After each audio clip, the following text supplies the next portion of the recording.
भीरा में बिजली की लोड शेडिंग और पानी की किल्लत के बाइस आवाम को शदीद परेशानी का सामना है।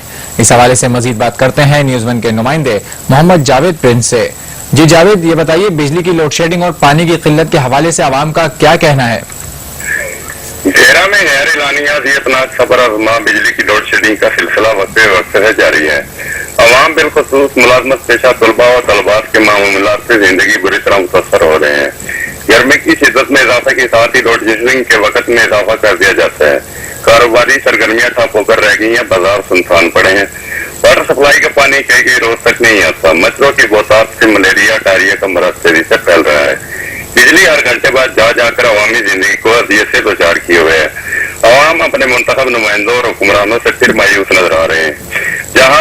लोग जहाँ इकट्ठे होते हैं, हर कोई महंगाई, भूख, अफलास, बिजली की बंदिश का रोना रोता नजर आता है। यही हाल खातीन का है, वो अपने जिगर के टुकड़ों को भूख, अफलास और शदीद गर्मी से बिलखता देख नहीं पाती और हुक्मरानों को कोसने देते हैं। जावेद प्रिंस, आपका बहुत शुक्रिया हमसे बात करने का।